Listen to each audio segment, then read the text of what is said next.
主后2025年6月12日，每日圣安宫读经，迎接新挑战。圣经咱做伙来听读《使徒行传》第6章第10到第7节。过无偌久，门徒的人数一直加添，讲希腊语的犹太人埋怨遐个讲希伯来语的犹太人，因为伫分配日常生活的需要有忽略因的官负。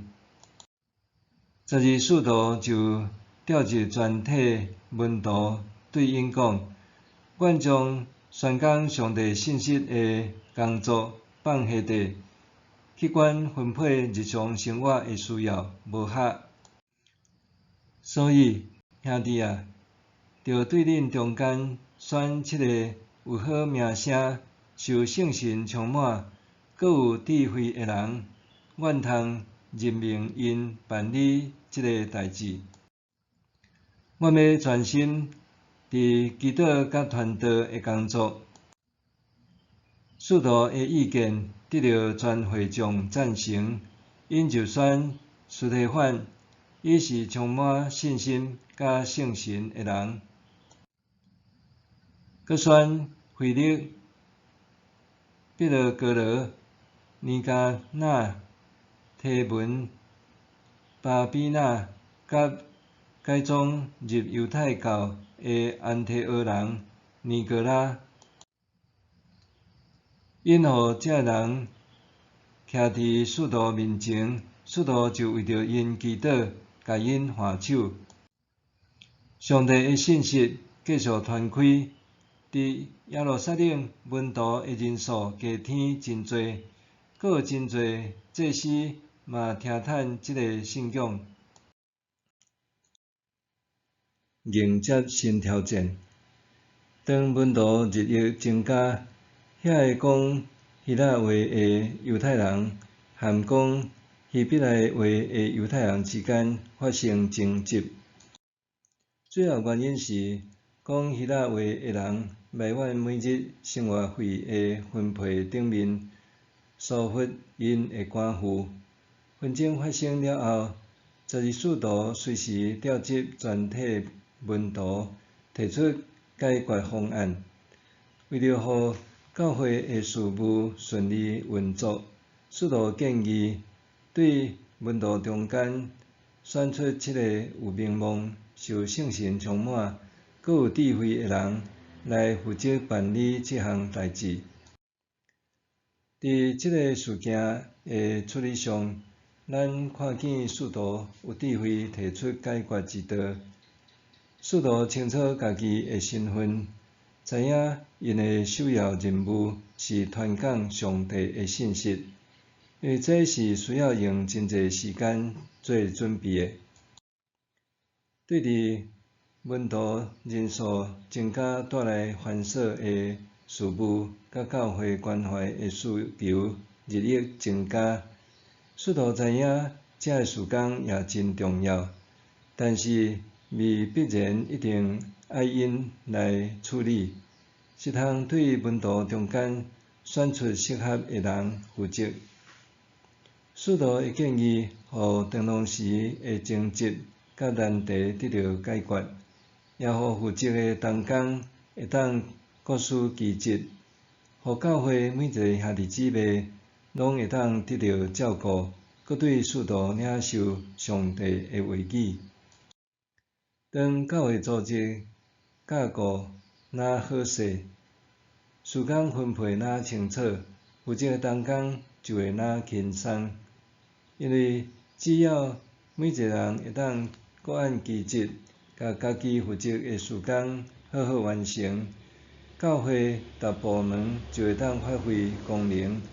相信这也是每一间教会想要达到的目标。不过，真侪教会的实际现况却是，有的牧者就亲像校长兼讲经，教会大小代志差不多拢是牧师一个人包办，包括主日讲道、周间聚会、教会行政事务关怀探访、摒扫教会以及社区宣教活动等，拢是无私得做。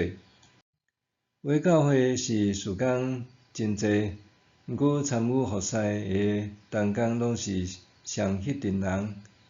其实教会有真济人，但拢是20%的人伫服侍80%的人，这也造成真济负担过重的同工，若服侍若无力，若服侍也若无喜乐。因为安尼，伫咧选举中执也是团契干部的时，真济人拢无想要搁再受选，想尽办法提示。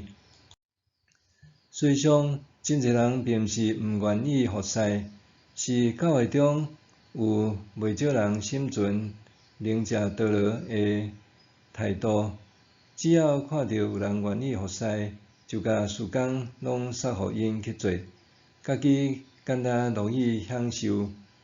结果造成服侍的同工伫过倒的服侍中耗尽热情甲奉献的心志，最后心力交瘁，无法度以喜乐的心参与服侍。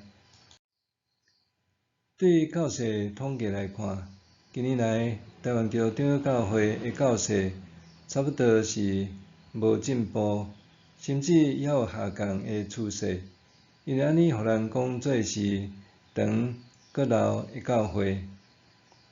整体而言，长教会有健全的体制，却往往受轻价、白条、强化；有完善的教会法规，却互有心人曲解；有律义良好的代议制，事工却因为意见袂合，窒碍难行。